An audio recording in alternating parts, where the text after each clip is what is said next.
اعوذ باللہ من الشیطان الرجیم بسم اللہ الرحمن الرحیم۔ عزیزان من، آج جولائی 1977 کی 22 تاریخ ہے اور درس قرآن کریم کا آغاز سورہ المومنون کی آیت 66 سے ہوتا ہے، 2-3/33۔ سابقہ آیات میں آپ کو یاد ہوگا بات یہاں تک چلی آ رہی تھی کہ یہ جو لوگ دھاندلی، ظلم، غصب، نہب، سلب، استبداد، مظالم، ان کی بنا پر بڑی ہی عیش فراوانیوں کی زندگی بسر کرتے تھے، ان سے بار بار کہا جاتا تھا کہ اس روش کا آخری نتیجہ بڑا تباہ کن ہوتا ہے، لیکن یہ بات جیسا کہا جاتا ہے ان کی سمجھ میں نہیں آتی تھی۔ سمجھ میں تو آ جاتی ہے۔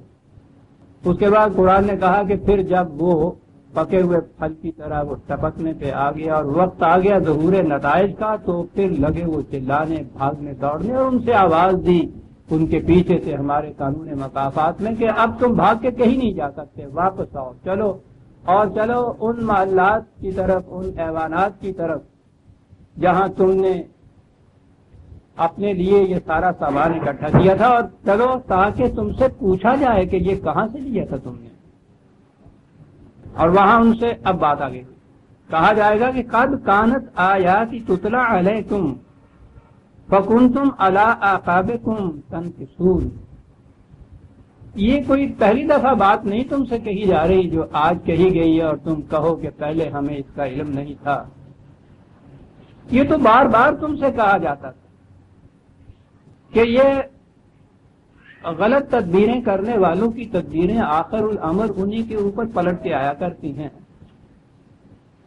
تم کسی اور کے ہاتھوں سے محفوظ نہیں ہو رہے، یہ تمہارے اپنے ہاتھوں کے بنے ہوئے جال ہیں، لیکن تمہاری کیفیت یہ تھی کہ فکنتم علی اعقابکم تنکصون۔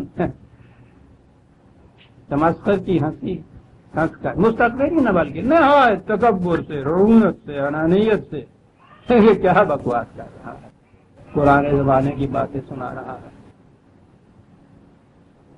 اس طرح سے تم پلٹ جایا کرتے تھے اور پھر اپنی مجلسوں میں جا کے بہی سامرن تہجرون، کیا بات ہے، دو لفظ ہیں صاحب۔ میں نے آپ کو عرض کیا تھا کہ سامری کہتے ہیں افسانہ گو کو، داستان گو، باتیں بنانے والا، قصے گھڑنے والا، کچھ گپیاں کرنے والا۔ سامرن اپنی مجلس میں بیٹھ کے پھر کے متعلق عجیب عجیب قسم کے پھر تم افسانے گھڑا کرتے تھے، کچھ گپیاں بنایا، مذاق اڑایا کرتے تھے، اور کیفیت پھر تمہاری یہ تھی کہ شرافت و نجابت کو بھی تالائے طاق رکھ کے تہجرون، وہ باتیں کرتے تھے کہ شریف آدمی تمہارے پاس بیٹھنا برداشت نہ کرے، پسند نہ کرے، یہ کیفیت تھی تمہاری۔ اور آج کیفیت یہ ہے پھر تمہاری بزدلی کی کہ جب وہ اس کے نتائج اور عواقب تباہیاں سامنے آ رہی ہیں تو تمہاری حالت یہ ہے کہ یہ روز چلا رہے ہو، چیخ رہے ہو، بھاگ رہے ہو۔ اگر اتنا ہی بڑا دم خام تھا تو پھر سامنا کرو ان مصائب کا، ان مشکلات کا۔ اب آگے قرآن یہ بتا رہا ہے، عجیب چیزیں آ رہی ہیں سامنے۔ کہا کہ یہ کیا بات ہے کہ اتنی کھلی ہوئی چیز ان سے کہی جا رہی ہے کہ گندم اور گندم پہ روز جو تو جس قسم کا بوگ ہے وہ اس قسم کو اس کا پھل کاٹنا پڑے گا، تو کیوں بات سمجھ میں نہیں آتی؟ افلم یدبر القول، کیا یہ بات ہے کہ کبھی یہ جو کچھ کہا جا رہا ہے اس پہ غور و فکر سے کام ہی نہیں لیتے، کھڑے ہو کے سوچنے کی زحمت ہی گوارا نہیں کرتے؟ تو پہلی چیز تو یہ ہے کہ اس پہ غور و فکر نہیں کرتے، تدبر نہیں کرتے، لائٹلی لیتے ہیں، جیسے کہا جاتا ہے، سیریسلی نہیں لیتے اس پہ۔ ام جاءہم ما لم یأت آباؤہم الاولین، زیادہ وہ اہل کتاب تھے جو سامنے، یا اے رسول تو ان سے کوئی ایسی باتیں کہہ رہا ہے کہ بالکل نئی بات ہے کہ ابھی انہوں نے پہلے یا ان کے آباء و اجداد نے کبھی یہ سنا ہی نہیں تھا کہ ظلم کا نتیجہ تباہی ہوا کرتا ہے؟ یہ کون سی نئی بات ہے جو تم ان سے کہہ رہے ہیں؟ یوں یہ کہا گیا ہے جیسے کسی کوئی شخص حیرت میں ہو کہ کیا بات ہے جس کی وجہ سے ان کی یہ کیفیت ہے، کیا یہ اس چیز پہ کبھی غور نہیں کرتے؟ کیا یہ بالکل نئی چیزیں ہیں جو کہی جا رہی ہیں کہ ظلم کا انجام تباہی ہوتا ہے؟ انہ لا یفلح الظالمون، ظالم کی کھیتی پروان نہیں چڑھتی۔ کیا یہ پہلی دفعہ بات ان کے سامنے آئی ہے؟ پہلی اقوام میں، خود ان کے اسلاف میں، ان کے بڑوں میں یہ بات کسی نے نہیں کہی تھی۔ ام لم یعرفوا رسولہم فہم لہ منکرون، یا یہ رسول ان میں کہیں سے باہر آ گیا ہے اور اس کے متعلق انہیں کچھ پتا نہیں، اس لیے یہ سوچ رہے ہیں کہ شاید یار کوئی فریب کارتا ہی ہو۔ تمہارے متعلق تو یہ بات نہیں کہہ سکتے، اس لیے کہ نبی اکرم صلی اللہ علیہ وسلم نے انہی میں پوری اپنی زندگی بسر کی، زمانہ قبلہ نبوت میں انہی نے بڑے پھلے پھولے پروان چڑھے۔ نبوت کا دعویٰ کیا تو انہوں نے پوچھا کہ اس کی شہادت کیا ہے کہ تم اپنے دعوے میں سچے ہو؟ تو اس شہادت میں جیسا کہ کئی دفعہ سامنے بات آ چکی، ایک ہی چیز حضور نے پیش کی اور وہ یہ کہ قد لبثت فیکم عمرا افلا تعقلون، میں نے تو تمہارے اندر اپنی پوری عمر بسر کی ہے۔ میں اپنے متعلق خود اپنی زبان سے کچھ کہنا ہی نہیں چاہتا، تم بتاؤ کہ میری پہلی 40 سالہ زندگی تمہیں کس نتیجے پہ پہنچاتی؟ اور اس کے بعد نہ تو قرآن میں اور نہ ہی تاریخ میں یہ بات ہے کہ انہوں نے کہیں بھی انگشت نمائی کی ہو حضور کے کسی کیریکٹر پر، سیرت پر۔ کہا جس رسول کی کیفیت یہ ہے کہ اس نے اپنی عمر ان میں بسر کی ہے، وہ اپنی پہلی زندگی کو بطور شہادت پیش کر رہا ہے، اس کے خلاف ایک لفظ یہ نہیں کہہ سکتے، نہ کہے ہے انہوں نے، کیفیت ان کی یہ ہے۔ تو ایسی شخصیت کے متعلق بھی یہ سمجھتے ہیں جگہ بنا۔ آپ کو معلوم ہے اس کا جواب کیا دیا گیا، اور وہ بڑی غور سے سننے کی بات ہے۔ کہتے تھے یہ تو ٹھیک ہے، اچھا بھلا تھا یہ، عام یقولون بھائی جنت، کیا کیا جائے، پاگل ہو گیا ہے، جنون ہو گیا ہے۔ پگلا پن تو ایک رات میں آ جاتا ہے، دورہ پڑتا تھا، پہلے بالکل ٹھیک تھا، ابھی کچھ پاگل سا ہو گیا۔ کہا یہ کہہ رہے ہیں، اور معلوم ہے کہ یہ کیا چیز ہے، یہ کئی دفعہ یہ چیز آئی ہے۔ وہ کہتے تھے کہ یہ دیوانہ ہو گیا، پاگل ہو گیا۔ اور میں افسوس ہے کہ ہماری روایات جو ہیں وہ ہر قسم کے امکانات کو دوسروں کے سامنے پیش کر دیتے ہیں۔ آپ کو معلوم ہے کہ یہ نبی اکرم صلی اللہ علیہ وسلم کی سیرت کے خلاف مذہبی مصنفین عام طور پہ اور پادری بھی سدا کیا کرتے ہیں کہ حضور کو معاذ اللہ مرگی کے دورے پڑتے تھے، اور وہ چیز جو ہے آپ کی روایات پر مبنی ہے۔ ان میں یہ کیفیت ہے کہ مرگی تو نہیں اسے کہتے، یہ کہتے یہ ہیں کہ جب وحی آتی تھی تو آپ کی کچھ کیفیت ایسی ہو جایا کرتی تھی، معاذ اللہ۔ اب وہاں سے تو یہ چیز جو ہے آ گئی نا سامنے، جس کی کیفیت یہ ہو کہ فٹس ہی آتے ہوں اس قسم کے، تو وہاں سے تو یہ سند مل جاتی ہے۔ کسی نے سوچا نہیں ہے کہ وہ کیا رہے ہیں، وہ یہ طبی جنون نہیں ہے، دماغ کا پاگل پن نہیں ہے جو وہ کہہ رہے تھے۔ پاگل کسے کہتے ہیں؟ آج بھی ہمارے ہاں یہ چیز ہے، اور پاگل ہو گیا تینوں اپنے نفع نقصان داری سے پتا نہیں ہے۔ یہ تھی وہ بات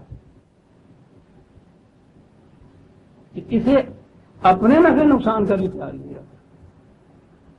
جس قوم قریش کا یہ اتنا بڑا عظیم فرد ہے، اس کے نفع نقصان میں کچھ خیال نہیں کر رہا، بیٹھی باتیں کر رہا ہے، پاگلوں جیسی باتیں کر رہا ہے، وہ پاگل ہو گیا، دیوانہ ہو گیا۔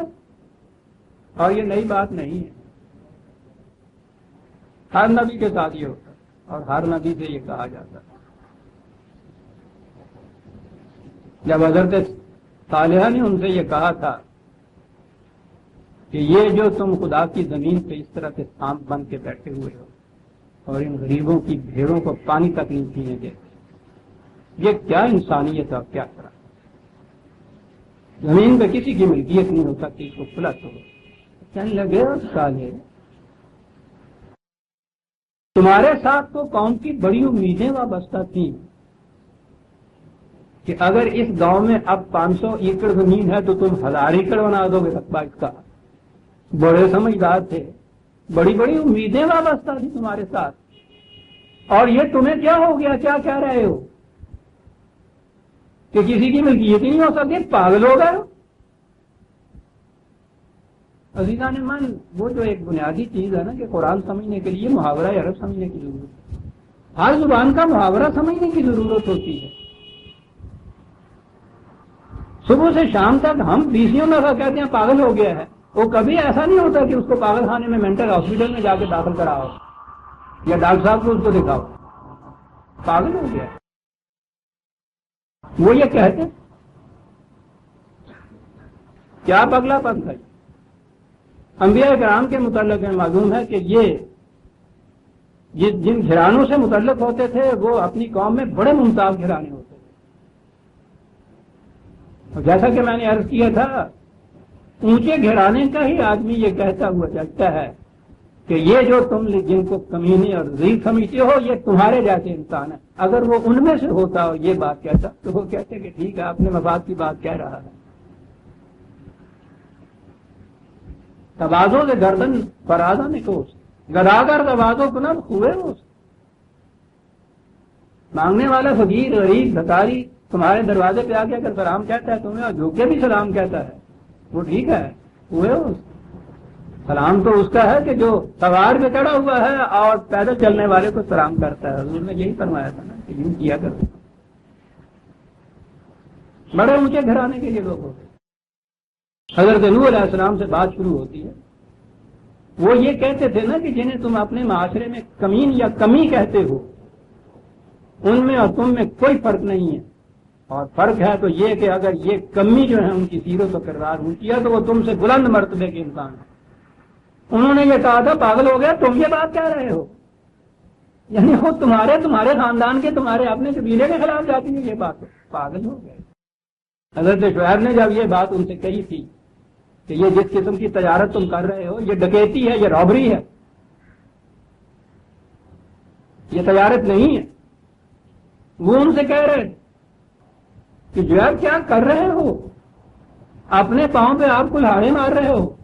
ہمیں تمہارے خاندان والوں کا اگر ڈرنا ہوتا تو ہم ختم کر دیتے تمہیں، تم نے تو ستیہ ناش کر کے رکھ دی ہماری تجارت۔ تمہارے اہل خاندان کا ڈرنا اگر ہوتا، دیکھا نا کہ وہ تھا ان کے ڈر۔ نبی اکرم صلی اللہ علیہ وسلم قریش اور قریش کے بھی ممتاز ترین گھرانے کے فرق، اور قریش نے تو اس زمانے میں اتنے مفادات حاصل کر رکھے تھے محض قریش ہونے کی نسبت سے۔ پہلی چیز کعبے کے متولی، سائیں بور شاہ مزار کا متولی مان نہیں ہوں جناب اپنے پنڈ کی، کعبے کے متولی مرکز بنا رکھا تھا کعبے کو ان لوگوں نے پورے عرب کے اندر، بلکہ عرب سے باہر کے علاقے کے لوگ بھی، اور پھر مرکز تھا وہ تجارت کا بھی۔ حسب اور نسب کے اعتبار سے خود عرب کے قبائل میں سے قریش ممتاز ترین، اور ان میں سے یہ بنو ہاشم جو تھے وہ تو بہت ہی اونچے تھے، اور پھر ان میں سے بھی مطلبی گھرانہ جو تھا، ان کا تو پوچھئے ہی نہیں کہ کیا کیفیت تھی۔ تجارت ان کی، ساری دنیا کے قافلے لوٹے جاتے تھے محض اس لیے کہ یہ کعبے کے مجاوروں کے متولیوں کے قافلے ہیں۔ رحلت الشتاء والصیف، سردی گرمی سارا مہینہ سارا سال ان کے قافلے چلتے رہتے، کوئی ان کی طرف آنکھ اٹھا کے نہیں دیکھتا، بس ایک نشانی کے طور پہ کوئی چیز باندھ دینی پڑتی تھی۔ یہ کیفیت تھی اس قریش کی، اس گھرانے کی جس کے یہ ممتاز فرد، اور پھر یہ فرد بھی ایک گوہر یکدانہ۔ 40 سال تک آپ کی زندگی یہ بڑے بوڑھے اپنے جتنے الجھے ہوئے معاملات ہوتے تھے ان میں حضور سے مشورہ کرنے آتے تھے، مشورہ ہی نہیں بلکہ آپ کو ثالث مقرر کیا کرتے تھے، حکم ٹھہرایا کرتے تھے، اپنی امانتیں آپ کے پاس رکھا کرتے تھے۔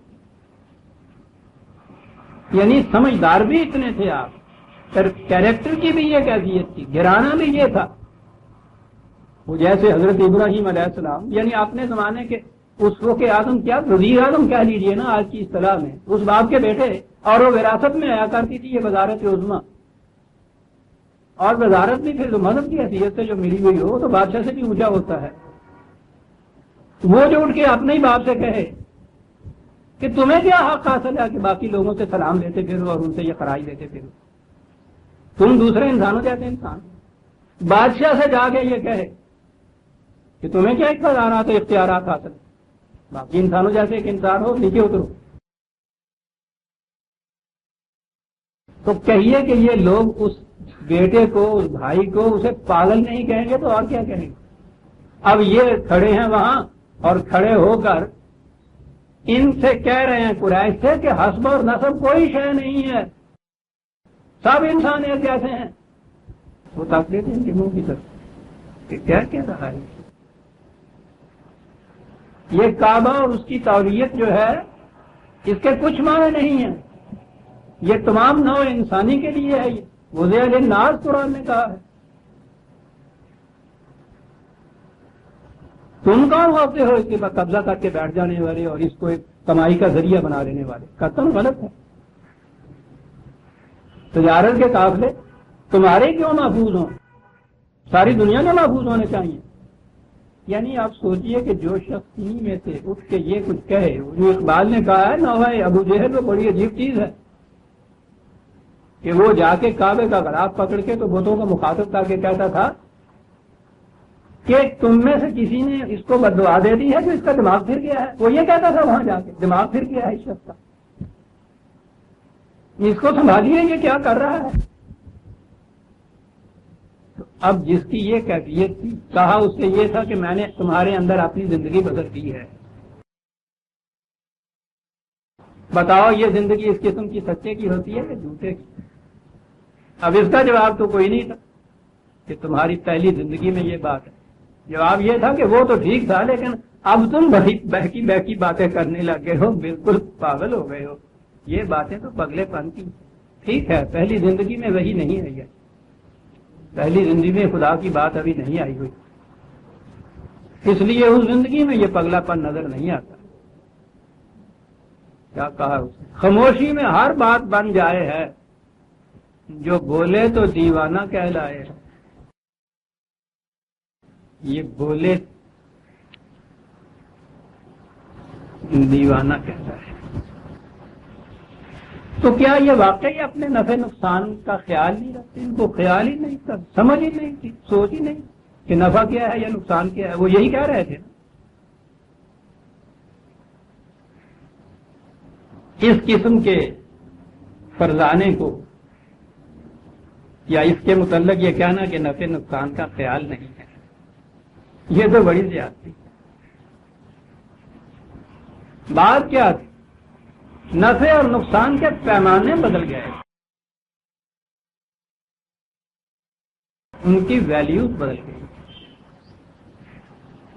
ان کا پیمانہ صرف کسی طبی دنیا کا نفع اور نقصان تھا۔ یہ شخص نفع اور نقصان کو اقدار خداوندی کے ترازو میں رکھ کے ماپا۔ اب ان کے پیمانے کی روح سے ذرا سا فریب دینے سے یوں ہی 1,00,000 روپے آ جاتا ہے، اس کے پیمانے کی روح سے وہ قطعاً حرام، اسے تو نقصان ہو گیا نا۔ اس جسے یہ کہا کہ قطعاً حرام ہے، یہ کچھ یہ جائز نہیں ہے، اسے تو 1,00,000 روپے گیا، نقصان ہوا۔ اس نے کیا گین کیا؟ اس کے نزدیک دنیا کی ہر متاع، جسے قرآن کہتا ثمن قلیل ہوتی ہے، یہ جو اقدار خداوندی ہیں، یہ ویلیوز جو ہیں خداوندی، یہ پیمانے، اقدار کے معنی پیمانے ہیں،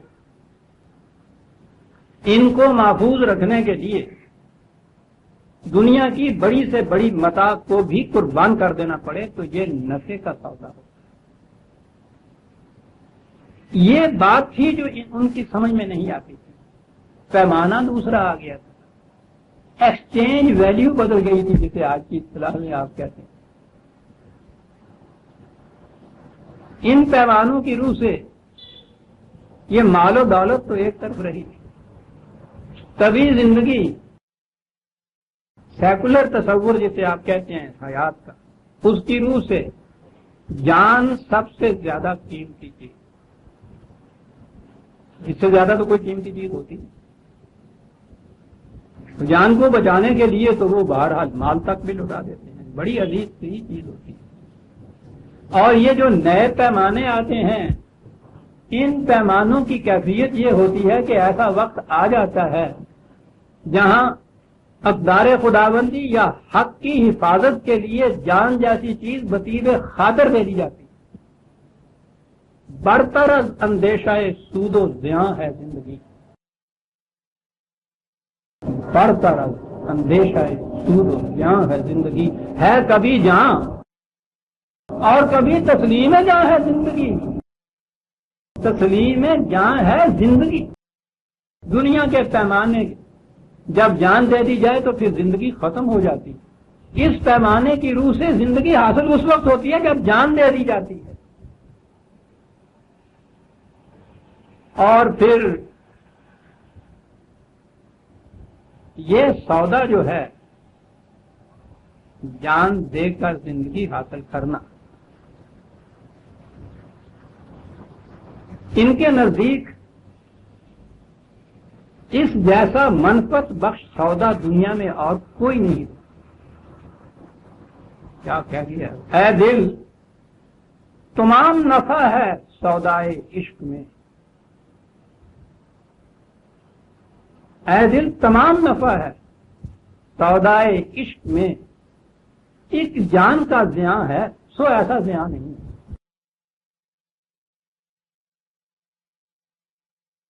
بہت اچھا انداز، اے دل تمام نفع ہے سودائے عشق، ایک جان کا زیاں ہے سو ایسا زیاں نہیں۔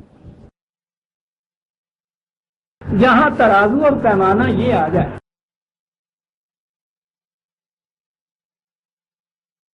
وہاں یہ جو طویل زندگی کے پیمانے ہیں، اس کا سود و زیاں، سود تو اس میں ہوتا ہی نہیں، اس کے نزدیک زیاں ہی ہوتا ہے۔ وہ تو اگر کبھی تصور بھی اس قسم کا آ جاتا ہے تو اسے روکتا ہے، بھٹک بھٹک کے کہاں آ گیا ہے دیوانے، بھٹک بھٹک دیوانے، خوب انداز ہوتے ہیں ان کے کہنے کہ بھٹک بھٹک کے کہاں آ گیا ہے دیوانے، مقام سود و زیاں آ گیا ہے دیوانے، بھٹک بھٹک کے کہاں۔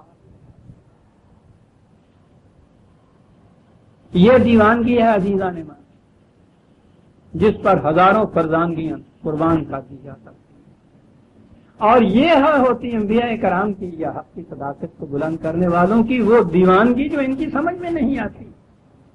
یہ تو ہر چیز نفع کی کر رہے ہوتے ہیں، وہ جو کہتے ہیں دیوانہ بکار خیش ہوشیار، یہ بڑے بکار خیش ہوشیار دیوانے ہوتے ہیں۔ یہ تھی وہ دیوانگی، معاذ اللہ یہ نہیں جو آپ کی روایتوں نے کہا کہ ہاں صاحب کہ رہی کے وقت میں آپ کی کیفیت کچھ ایسی ہو جاتی تھی جیسے مرغی والے کی، معاذ اللہ ہوتی۔ اور یہاں تک بھی وہ تو روایات کے اندر ہے کہ وہ مدینے میں ایک یہودیوں کا لڑکا تھا، اس پر بھی اس قسم کے فٹ پڑا کرتے تھے، تو رسول اللہ صلی اللہ علیہ وسلم اسے بھی دیکھنے کے لیے گئے تھے کہ وہ بھی کچھ نبوت والی چیز کر رہا ہے، یعنی ان کے نزدیک حضور کے یہ بھی ایک تعیدن چیز، کیا بتائیں کیا کچھ ہے ان کتابوں کے۔ اللہ اکبر، وہ عالم الناس ہستی کہ جس سے ان کی بلندیاں ختم ہو جائیں، جس کے اوپر اس کی کیفیت یہ ہے۔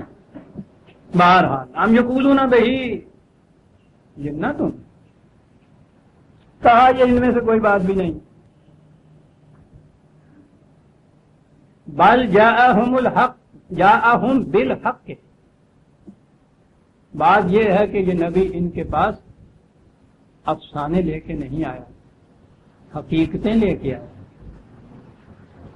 ریالٹی کو اور حقیقت کو فیس کرنا، سامنا کرنا بڑا مشکل ہوتا ہے عزیزان، انسان خود فریبی میں رہنا چاہتا ہے، اس میں بڑا لطف ہوتا ہے۔ حق یا ریالٹی واقعی اس کا سامنا کرنا مشکل. کہا بات اصل میں یہ ہے کہ یہ رسول ان کے سامنے حق لے کے آیا ہے. وَأَكْثَرُهُمْ لِلْحَقِّ كَارِهُونَ. اور یہ بات بڑی ناگوار حقیقت کا سامنا کہ تمام انسان یکساں واجب الاحترام. حقیقت کس کا سامنا؟ اس زمانے کے بہرحال اب میں نے کہا ہے قریش اور ہاشمی اور مطلبی تو چھوڑ دیجئے، آج کے کسی سید سے کہہ کے دیکھیے اسے کہ تو اور جلاحہ ایک جیسے. میں نے کہا ہے اس دور میں حالانکہ اب بہت کچھ بدل گئے ہیں تصورات، اس دور میں بھی یہ کیفیت ہے. میرے پاس آتے ہیں استفسارات کہ کیا ایک سید زادی لڑکی کی شادی غیر سید زادے سے جائز ہے؟ یعنی غیر سید زادہ وہ کوئی موچی جلا، معاذ اللہ میں ان کے زبان میں کہہ رہا ہوں، خواہ وہ پٹھان راجپوتی کیوں نہ ہو، غیر سید زادے سے آج بھی ہے تصور ہمارے ہاں. تو اس دور میں تو آپ پوچھیے نہیں. تو حق ہے نا یہ کہ نہیں یہ ہو تم یکساں واجب بولے، اور اگر یہ سیرت اور کردار کے اعتبار سے زیادہ اچھا ہے تو تم سے زیادہ واجب التحریم ہے. یہ ہے حق جس تک سامنا نہیں کرنا چاہتا، جو اپنے آپ کو فریب میں رکھے ہوئے ہوتا ہے، فیس نہیں کرنا چاہتا. اور بات ایک ہی قرآن نے کہا کہ یہ چاہتے یہ ہیں کہ حق ان کی خواہشات کے تابع ہو جائے. یہ بھی یہ کہے کہ نہیں صاحب سید سید ہوتا ہے، جلائے جلائے، دونوں برابر نہیں ہوتے. کہا ایک لفظ کہہ دیا قرآن نے، کہا انہیں تو اپنا اور سید اور جلہا ہونا ہی پیش نظر ہے نا. وَلَوِ اتَّبَعَ الْحَقُّ أَهْوَاءَهُمْ لَفَسَدَتِ السَّمَاوَاتُ وَالْأَرْضُ وَمَنْ فِيهِنَّ. اگر حق لوگوں کے خیالات کی خواہشات اور مفادات کا اتباع کرنے لگ جائے، اس کا خیال کرنے لگ جائے، ان کے تابع ہو جائے، یہ ساری کائنات تہس نہس ہو جائے. ایک دن سورج اگر کسی گراں خواب کے تابع ہو جائے جو صبح اٹھنا نہیں چاہتا، تو سوچئے تو صحیح. اور وہ کوئی ہو سحر خیز، کوئی ہو گراں خواب، دونوں کی اس نے ماننی ہو کہا تو پھر وہ جمہوریت کے تابع چلے. اور قرآن کاٹ کے رکھ دیا. وَأَكْثَرُهُمْ لِلْحَقِّ. اکثریت آپ دیکھ رہے ہیں، اگر ان کے خیالات کے اتباع کرنے لگ جائے. بات آ گئی اسی کی پھر جمہوریت سیکولر نظام کی. یہاں انسانوں کے فیصلے جو ہیں حق بن جاتے ہیں. تو سیدھی سی بات ہے، بہترین نظام آج یہی آپ نے کہا ہے نا کہ جہاں 51 کا کوئی فیصلہ ہو جائے وہ حق ہو جاتا، الحق ہو جاتا ہے. وہ تو حق اس کے تابع ہو جاتا ہے نا. پھر تو نتیجہ یہ ہم سے نہیں پوچھیے، آج دنیا سے پوچھیے. لَفَسَدَتِ السَّمَاوَاتُ وَالْأَرْضُ وَمَنْ فِيهِنَّ. کائنات کے متعلق تو یہ اب مغرب کے سارے سائنٹسٹ علی وجہ البصیرت اپنی تحقیقات کی روح سے اس نتیجے پہ پہنچ گئے ہیں کہ اگر اس کائنات میں سے جو وہ کہتے ہیں کہ ذہن انسانی کے اندر آ ہی نہیں سکتی اس کی لامتناہیت کائنات کی، حالانکہ یہ تبھی کائنات ہے،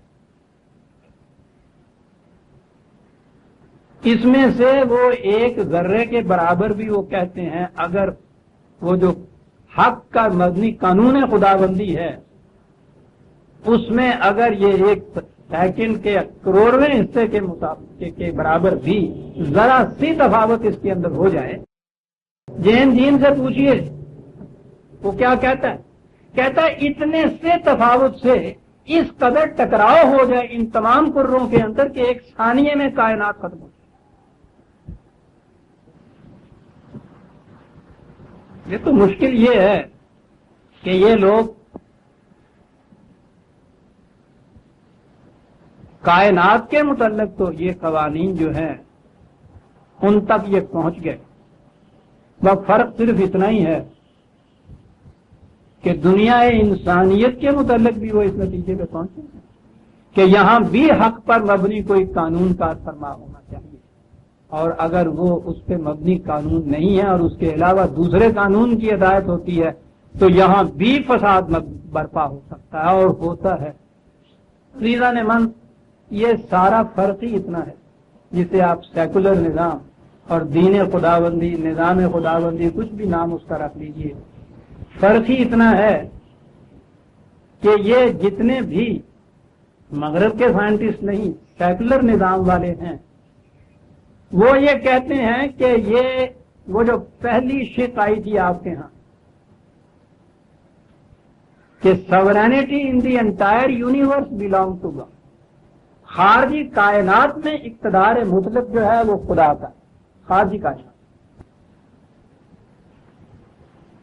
اس کے قائل دنیا میں وہ یہ کچھ تھوڑے سے ان دہریوں کو چھوڑ دیجیے آج جو نمایاں طور پہ کہتے ہیں کہ خدا کی ہستی نہیں ہے، سب مانتے ہیں کہ خارجی کائنات کے اندر قوانین، کچھ کہتے ہیں کہ قوانین خداوندی، دوسرے ان کو قوانین فطرت کہہ دیتے ہیں، دونوں اس پہ متفق ہیں کہ انسانوں کے بنائے ہوئے قوانین نہیں ہیں۔ اس پہ دنیا کا ہر شخص متفق ہے کہ خارجی کائنات میں ایسے قوانین ہیں کہ جو کسی دوسرے کی خواہشات کا اتباع تو ایک طرف، اپنی کسی خواہش یا خیال کا اتباع بھی نہیں کرتا، وہ ان قوانین کے تابع چلنے پر مجبور ہیں۔ لیکن وہی جب انسانی دنیا کی طرف آتے ہیں تو وہاں ان کی کیا کیفیت ہوتی ہے؟ ہم ذرا آگے بڑھ آئے تھے، پھر میں دوبارہ ان آیات کو دوہراتا ہوں، بلکہ اسی صورت میں ذرا آگے چلیے، 23/84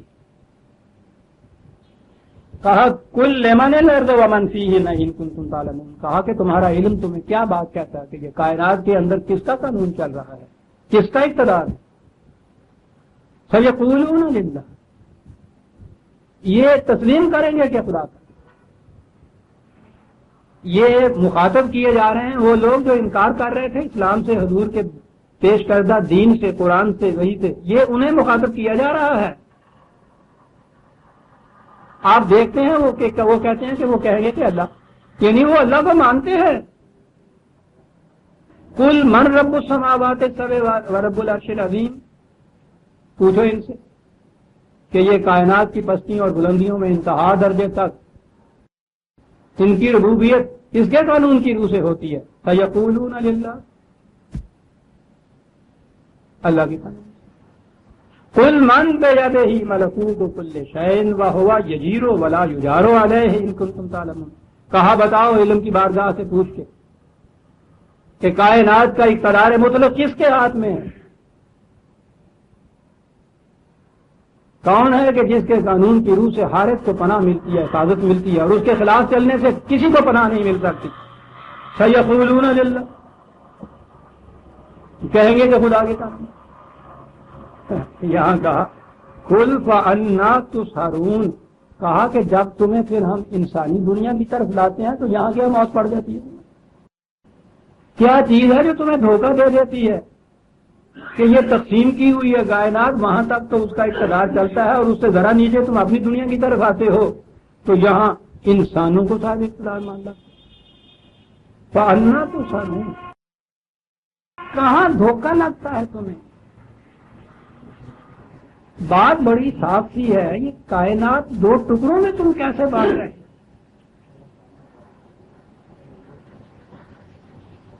کہا یہ کہ یاد رکھو من، یہ ایک ایسا نقطہ تھا کہ اہل مذہب کی سمجھ میں بات نہیں آتی۔ مذہب والوں کے نزدیک تو نہ باہر کی کائنات میں خدا ہوتا ہے، نہ ان کی انسانوں کی زندگی میں خدا ہوتا ہے۔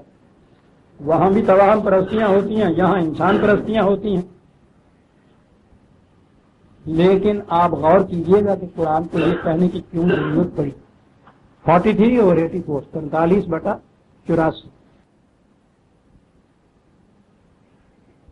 وَهُوَ الَّذِي فِي السَّمَاءِ إِلَٰهٌ وَفِي الْأَرْضِ إِلَٰهٌ۔ غور کیجئے گا کہ اس قدر نکھار کر کہنے کی ضرورت کیوں پڑی؟ خدا وہ ہے، یاد رکھو، ان سے کہو کہ خارجی کائنات میں بھی اسی کا وہی الہ ہے، اور تمہاری اپنی انسانی زندگی کے اندر بھی وہی الہ ہے. تو گویا انہوں نے الگ الگ کر رکھا تھا نا ان دو زندگیوں کو. پہلی زندگی جو خارجی کائنات کی ہے اس میں تو خدا خود کہہ رہا ہے کہ یہ اللہ کو مانتے ہیں. تصور تھا ان کے ہاں اللہ کا, نام بھی اللہ ہی تھا ان کے ہاں. یہ خود نبی اکرم صلی اللہ علیہ وسلم کے والد ماجد کا نام عبداللہ تھا. تو وہ کیا بات تھی اس کے باوجود جو ان سے کہا جاتا تھا کہ ایمان لاؤ اللہ پر. یعنی وہ تو جو اللہ کو مانتے ہیں ان سے کہنا اللہ پر ایمان لاؤ, اس کے معنی کیا ہیں؟ کہا یہ کہ تم الہ فی السماء کو تو مانتے ہو, اس خدا کو تو مانتے ہو کہ جس کا خارجی کائنات میں اقتدار ہے, اس کے عوامی کتابیں وہ چلتی ہے. الہ ارض کو نہیں مانتے, الہ فی الارض کو نہیں مانتے. تو اللہ پر ایمان کے معنی ہوئے کہ انسانوں کی زندگی کے اندر, انسانوں کی دنیا کے اندر قوانین خداوندی کی حکمرانی ہو جیسی خارجی کائنات میں. میں نے اگلے دن ایک درس میں کہا تھا کہ یہ جو لفظ ہمارے ہاں عام ہے نا جی کہ میں خدا کو مانتا ہوں, کبھی کھڑے ہو کے کسی نے نہ سوچا ہے نہ پوچھا مانتا ہوں مانے کیا ہوئے اس کے. یعنی یہ مانتے ہو کہ خدا ہے, اگر تم کیا تو خدا نہیں ہے اور ساری کائنات ساری دنیا کہہ دے خدا نہیں ہے تو بگڑتا کیا ہے؟ اور اگر تم نے کہہ دیا خدا ہے اور ساری دنیا کہہ دے خدا ہے تو بنتا کیا ہے؟ یہ ماننے کے معنی کیا ہیں؟ یہ ایسا یہ لفظ گمراہ کن ہے. پھر یہ کہنا میں خدا کو مانتا ہوں. میں کہہ رہا ہوں کہ جو اپنے بچوں کے نام عبداللہ رکھتے تھے کیا وہ خدا کو نہیں مانتے؟ اور اہل کتاب کو تو پوچھیے ہی نہیں. اہل کتاب تو میں نے کہا تھا نا خدا کو, رسولوں کو, وحی کو, آخرت کو سب کو مانتے تھے. اس کے باوجود قرآن کہتا تھا کہ نہیں تم ایمان لاؤ جیسا فَإِنْ آمَنُوا بِمِثْلِ مَا آمَنْتُمْ بِهِ فَقَدْ اهْتَدَوْا, جیسے اے جماعت مومنین تم ایمان لائے ہو نا اس طرح ایمان لائیں گے تو پھر یہ ہدایت سے ہوں گے. اور یہ ایمان باللہ کیا تھا؟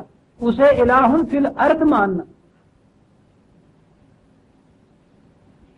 عزیزان من سوچئے, انہیں تو آپ چھوڑ دیجئے جنہیں آپ غیر مسلم کہتے ہیں, کافر کہتے ہیں, مشرک کہتے ہیں, جنہیں آپ مومن تو خیر آج ایک فرقہ کا نام ہو گیا مسلمان کہتے ہیں, مسلم کہتے ہیں.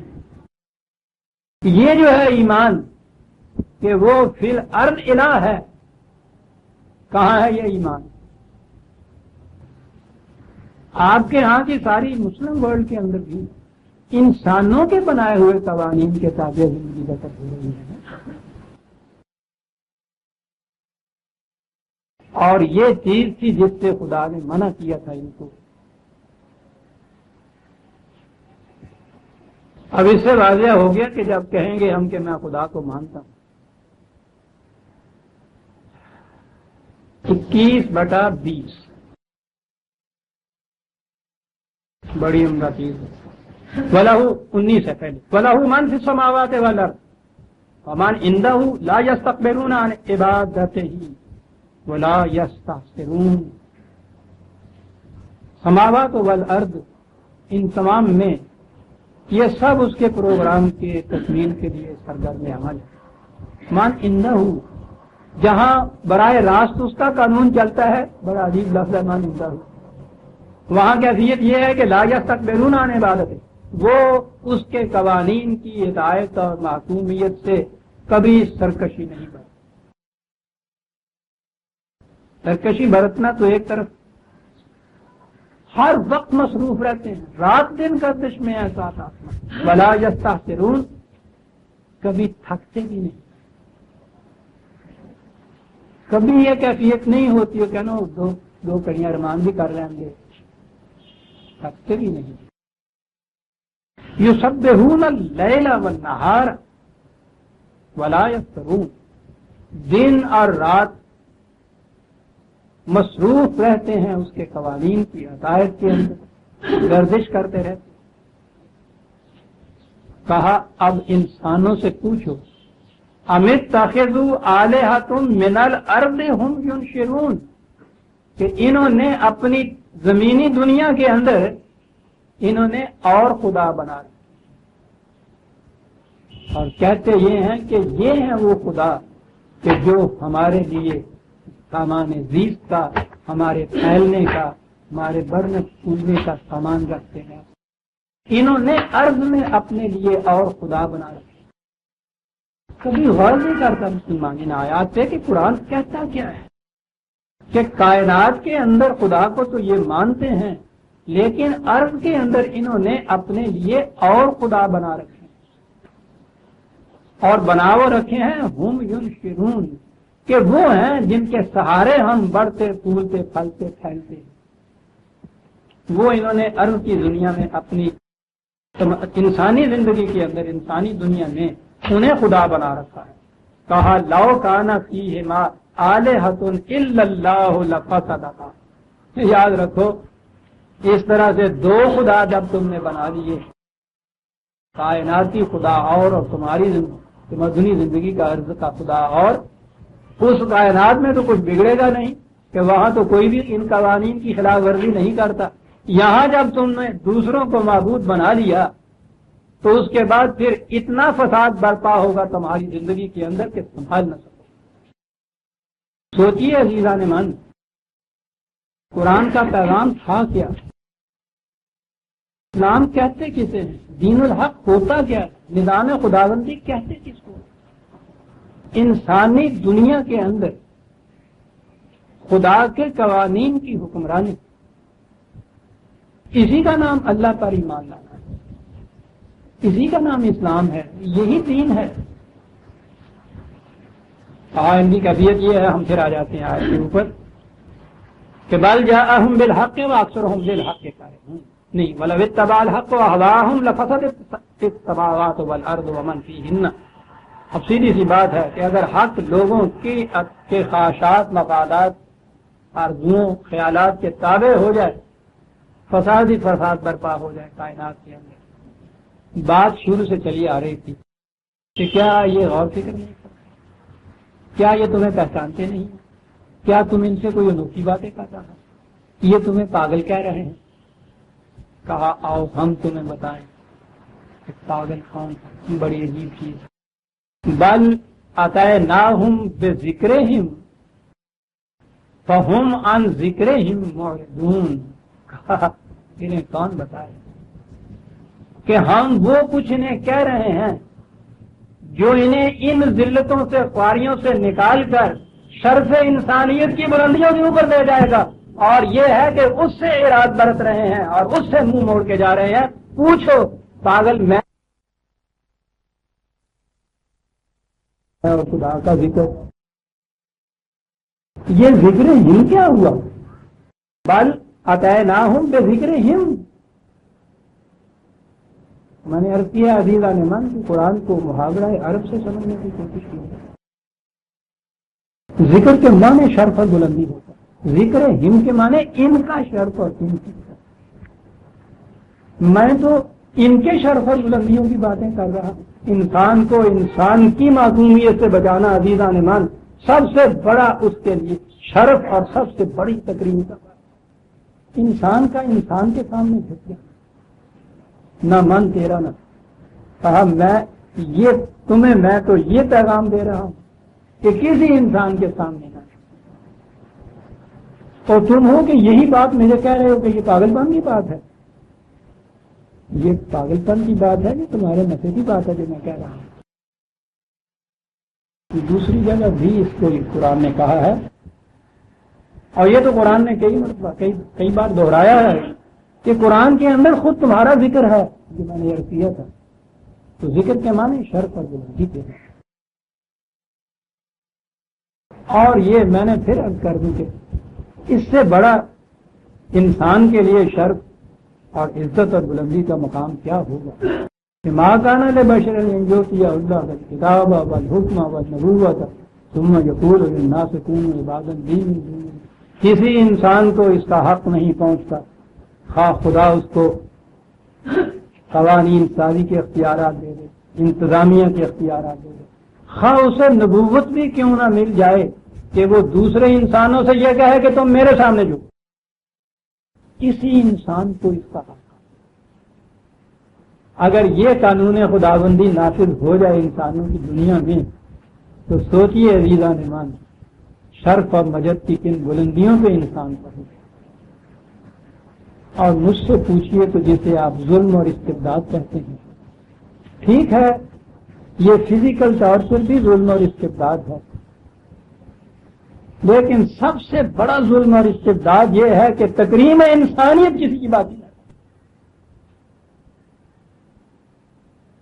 انسان ہونے کی حیثیت سے جو وہ واجب العزت ہے اس کی وہ تکریم چھین دی جائے، اسے ذلیل کر دیا جائے کسی فرد کو۔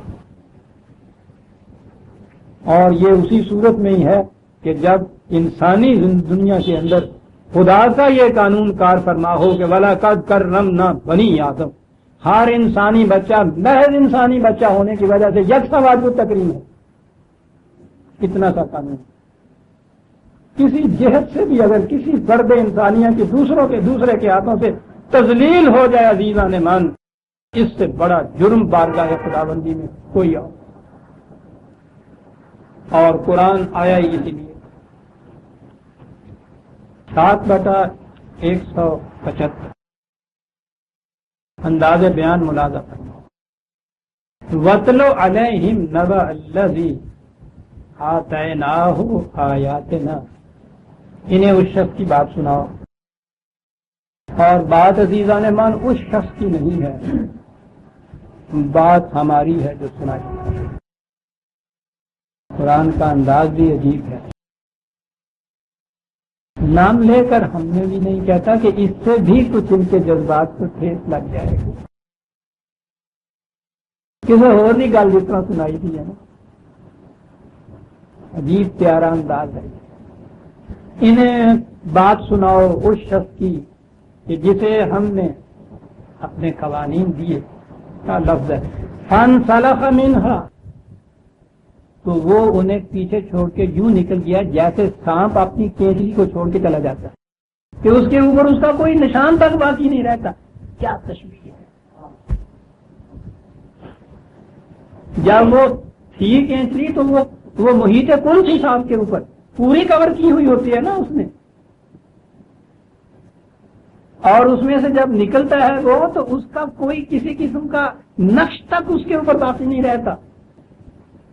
کہتا ہے انہیں اس قوم کی کہانی سناؤ کہ جنہیں ہم نے اپنے قوانین دیے تو وہ انہیں پیچھے چھوڑ کے یوں نکل گئی جیسے سانپ اپنی کینچلی سے نکل جاتا ہے۔ اس کینچلی کے اندر یہ بہت محفوظ تھی یہ قوم، پھر کیا ہوا؟ فَأَتْبَعَهُ الشَّيْطَانُ، تو ان کے اپنے پست جذبات جو تھے وہ ان کے پیچھے لگ گئے اور انہوں نے اس کو بڑھانا شروع کر دیا۔ ڈنڈے والے سب کے پیچھے لگ جائیں تو جو کچھ سے ڈھونڈا وہ اس کے پیچھے لگ گئے۔ اور اگلی بات کہا ان سے بتاؤ وَلَوْ شِئْنَا لَرَفَعْنَاهُ بِهَا، کہا ہم تو چاہتے تھے کہ اس کتاب کے ذریعے سے ان کو آسمان کی بلندیوں تک لے جائیں، وَلَكِنَّهُ أَخْلَدَ إِلَى الْأَرْضِ، یہ کمبخت زمین کی پستیوں کے ساتھ چپک کے رہ گئے۔ کہا اتنی کھلی ہوئی بات، ایسی بلندیوں سے اتنی پستیوں کے اوپر کیا ہوا؟ وَاتَّبَعَ هَوَاهُ، ہوا کچھ نہیں، طارق نے اپنی اپنی مفاد پرستیوں کو خدا بنا لی۔ سَاءَ مَثَلًا الْقَوْمُ الَّذِينَ كَذَّبُوا بِآيَاتِنَا، کتنی بری مثال ہے اس قوم کی کہ جس نے یوں ہمارے قوانین کی تکذیب کی۔ ہمارا کیا بگڑا؟ کسی کا کیا بگڑا؟ انفسہم کانوا یظلمون، اپنے آپ سے ظلم کیا ہے، ہم سے ظلم کیا۔ اور جو پہلے کہا تھا نا کہ انہیں اس قوم کی اس شخص کی بات سناؤ تو کہا فَاقْصُصِ الْقَصَصَ لَعَلَّهُمْ يَتَفَكَّرُونَ، ان کو یہ بات سناؤ اور کہو کہ ذرا غور و فکر سے کام لو اور دیکھو کہ ارے دل یہ تو اپنی داستان معلوم ہوتی، شاید یہ بات یوں سمجھ جائیں تو کہو بات ہم نے سنائی ہے، غور و فکر تم کرو۔ قرآن انسان کو بڑی بلندیوں پر پہنچانا چاہتا ہے، اور وہ قرآن یہ کہتا نا کہ بل اغلل، یہ خود ہی زمین کی پستیوں کے ساتھ چپک کے رہ گیا۔ بل آتیناہم بذکرہم فہم عن ذکرہم معرضون، ہم انہیں ان کی شرف و بلندیوں کی طرف بلا رہے ہیں، اور یہ دیکھو تو صحیح، یہ اس سے بھاگ کے پستیوں کی طرف جا رہے ہیں۔ پوچھو ان سے پاگل کون ہے؟ کہا یا کیا یہ بات ہے کہ ام تسألہم خرجا فخراج ربک خیر، یا کوئی ایسی چیز ہے کہ تم ان سے کوئی ٹیکس مانگتے ہو، کچھ بگاڑ کے پیسے اکٹھا کرنا چاہتے ہو؟ عجیب بات ہے یہ عربی زبان بھی۔ خرجن جو دوسروں سے ٹیکس کے طرح وصول کیا جائے وہ خرج ہوتا ہے، اور خراج ہوتا ہے جو دوسرا خود کسی کو دے۔ ان سے کہو کہ میں تم سے خرج نہیں مانگ رہا، کوئی ٹیکس نہیں مانگ رہا، زبردستی تم سے کچھ وصول نہیں کرتا۔ یہ بھی نہیں ہے کہ دل بے مدعا ہے، دل مدعا بے مدعا تو ناممکنات میں سے ہے، یہ تو ایک فردی شاعری ہے جو تصوف میں ہے، اور اگر جو دل بے مدعا ہو جائے تو وہ تو موت ہوتی ہے۔ یہ بات نہیں ہے کہ میرا مدعا اس میں نہیں ہے۔ فخراج اور ربے کا خیر، دیتا ہے مجھے، تم سے میں زبردستی لیتا نہیں، دینے والا مجھے دیتا ہے اور بہت دیتا ہے۔ خیر میں نے کہا تھا نا کہ اختیار اور خیر کا ایک ہی مادہ ہے۔ پوچھو نہیں، تم سے لوں تو خیرات ہو جائے، یہی خیرات ہو گئی نا ہمارے ہاں آ کر۔ خیرات تذلیل انسانیت، اس سے زیادہ کسی کے نہیں ہوتا۔ وہ بڑی صحیح بات کہی ہے سائیکالوجسٹ نے کہ خیرات نہیں، بلکہ نبی اکرم صلی اللہ علیہ وسلم کی ایک حدیث بھی ہے کہ خیرات سے دونوں کے دل شاید پتھر ہے یا مرتا ہے ہو جاتے ہیں، کہا کہ دینے والے کے دل کے اندر تکبر پیدا ہو جاتا ہے، لینے والا تذلیل محسوس کرتا ہے، اور خدا نے تو خیر کہا تھا، خیرات نہیں کہا۔ وہ تو ہم ہیں جو خیر کو خیرات میں لے آئے۔ وہ تو وہ کہتا ہے کہ جو کسی انسان سے کچھ لیتے ہو تو تمہارے اختیارات سمٹ کے سکڑ جاتے ہیں، ہم سے لیتے ہو تو ان میں اضافہ ہو جاتا ہے، کیونکہ پھر تم کسی انسان کے دروازے کے محتاج نہیں رہتے۔ وَهُوَ خَيْرُ الرَّازِقِينَ، رازقین، کئی صفات ایسی ہیں قرآن کریم نے جن میں کہا ہے کہ خدا ان میں سے سب سے بہتر ہے، احسن الخالقین، خیر الرازقین، یعنی بظاہر یہ نظر آتا ہے کہ واقعی دوسرے لوگ بھی دیتے ہیں، دوسرے کو کھانے کے لیے دیتے ہیں، یہ ٹھیک ہے۔ دیکھنا یہ ہے کہ خیر الرازقین کون، کس کے دینے سے تمہارے اپنی ذات کی وسعت، تمہارے ذات کے اختیارات کی وسعتیں بڑھتی ہیں، اس کے علاوہ کسی کے ہاں سے بھی تم اگر لوگے تو وہ اس کی ایسی قیمت لے گا۔ اے طائر لاہوتی، اس رزق سے موت جس رزق سے آتی ہو پرواز میں کوتاہی، عجیب شخص ہے یہ، دیکھا وہ جو خیر ہیں اختیارات سمٹتا ہے نا، پرواز میں کوتاہی آتی ہے۔ حلال کے تو معنی یہ ہے رسیاں کھول دی جائیں گے، رزق حلال وہ ہے کہ جس سے ہر قسم کے بندھن انسان کے کھل جاتے ہیں، لفظی معنی ہے اس کے لیے۔ وَهُوَ خَيْرُ الرَّازِقِينَ، وہ ایسا ہے رزق دینے والا کہ جس کے رزق دینے سے انسان کے اختیارات میں وسعتیں پیدا ہوتی ہیں۔ وَإِنَّكَ لَتَدْعُوهُمْ إِلَىٰ صِرَاطٍ مُسْتَقِيمٍ، تو انہیں دعوت دے رہا ہے، ایک ایسے راستے کی طرف دعوت دے رہا ہے جو سیدھا ہے، پیچ و خم نہیں ہے، واضح ہے، نمایاں ہے، کنفیوژن نہیں اس میں ہوتی، اور یہ وہ ہوتا ہے، اس راستے کے متعلق کہا کہ اس کی مثال سیڑھیوں کی سی ہے، ذیل عروج کہا، یعنی سیدھا ہونا بھی اس کا، مستقیم ہونا اس کا بھی صحیح ہے، پھر وہ اپنے پاؤں پہ کھڑی بھی ہوتی ہے، قائم بھی ہوتی ہے، اور عجیب چیز ہے کہ اس پہ چلنے سے بلندیاں حاصل ہوتی ہیں۔ اسے قرآن نے کہا ہے کہ اس راستے پہ چلنے سے سبقن ان سبقن تم بلندیوں کی طرف بڑھتے چلے جاؤ. ہر قدم جو اس سیڑھی کے اوپر تم رکھتے ہو، ایک قدم تمہیں پہلے قدم کے مقابلے میں زیادہ بلندی پر لے جاتا ہے. تو کیا عجیب راستہ ہے. قرآن کی مثالیں، قرآن کی تمثیلات بڑی ہی جامع ہوتی ہیں، تامہ ہوتی، سیدھا بھی ہے، قائم بھی ہے، اور ایسا ہے کہ ہر قدم سے بلندی حاصل ہوتی ہے. ذی المعارج خدا کے اوپر نے کہا، سیڑھیوں والا خدا. آؤ ہم اوپر کھڑے ہیں، آواز دے رہے ہیں تمہیں، چلے آؤ، اس راستے سے آ سکتے ہو تم.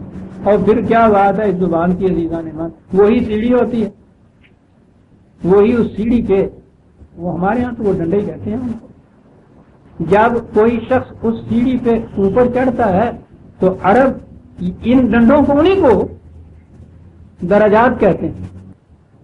یہ جو مدارج ہے اور درجہ جس کے آپ کہتے ہیں نا، یہ وہ سیڑھی کا وہی ڈنڈا ہوتا ہے. وہ کہتے ہیں سیڑھی وہی ہوتی ہے. جب نیچے کوئی اتر رہا ہو تو انہیں کو وہ درکات کہتے ہیں. در کے اسفل فی النار، کہ آخری ڈنڈے پہ پہنچے ہو تو جہنم کی پستیوں میں جا گرتے ہو. اسی سیڑھی سے جب الٹے پاؤں چلتے ہو تو یہ جو چیز لو بہی کثیرہ و یادی بہی کثیرہ، اسی قرآن سے اگر تم اس کے سیدھے راستے پہ بلندیوں کی طرف جاؤ تو ہر قدم تمہیں اونچا لے جائے گا. اس سے منہ موڑ کے اگر تم سفر حیات طے کرنا کرو تو ہر قدم نیچے کی طرف تمہیں لے جائے گا، حتیٰ کہ تم در کے اسفل نار کا جو ہے اس میں جا پہنچو گے. تدعوہم الی صراط مستقیم. اور آگے ایک بات کہا، یہ سارا قصہ جو ہم نے بتایا ہے، مخالفت کرتے ہیں، پاگل کہتے ہیں، ادھر آتے نہیں، اپنے شرف سے اراد برتتے ہیں، یہ بات ہے کیا؟ کہاں بات صاف تھی، ان الذین لا یؤمنون بالآخرۃ عن الصراط لناکبون. بات یہی، زندگی کو یہی طبی زندگی آپ کہہ لیجیے، سمجھیے، تو پھر یہ سب کچھ ہوگا جو ہم نے بتایا. انفرادی طور پر ذلت اور رسوائیاں بھی ہوں گی، اجتماعی طور پر فسادات بھی برپا ہوں. ایک چیز قانون مکافات ہے کہ یہاں یہ ہے ہی نہیں ہے کہ غلط کام کروں اور ان کا نتیجہ صحیح نکلا. یہاں غلط کام کا نتیجہ غلط نکلے گا. یہ آخرت کے معنی ٹھیک ہے، مرنے کے بعد بھی آخرت ہے. لوگوں کے ہاں تو ہر بعد کا آنے والا سانس پہلے کے مقابلے میں آخرت کہلاتا ہے. ہر بعد میں آنے والی نسل پہلے کے مقابلے میں وہ آخرت کہلاتی ہے. ایک ہی فرد کی زندگی کے اندر جو دور آتے ہیں وہ جسے آپ مستقبل کہہ لیجیے، وہ مستقبل جو ہے وہ آخرت ہے. یہاں ہر سانس میں آخرت ہے، زندگی کے ہر دور میں آخرت ہے، ہر نسل میں آخرت ہے. ہر قوم کے بعد دوسری قوم آتی ہے تو آخرت ہے. مرنے کے بعد کی زندگی اس زندگی کے مقابلے میں آخرت. یہ طبی یا سیکولر نظام کے اوپر چلنے والے ہمیشہ حال کی خوشحالیوں کے اوپر نگاہ رکھتے ہیں. اس وقت مل جائے مجھے عاقبت کی خبر خدا جانا، لو یہ بھی لو وہ بھی لو. ارے بھائی انجام اس کا دیکھا جائے گا. اور ایک اور وہ قوم تیار کرتا ہے جسے جب وہ ضابطہ ہدایت دیتا ہے، پہلا ورق الٹیے اور اس میں دیکھیے وہ کیا کہتا ہے، وَبِالْآخِرَةِ هُمْ يُوقِنُونَ. وہ مستقبل پہ نگاہ رکھتا ہے. غالباً وہ جانسن کا فکرہ ہے کہ future is purchase by present.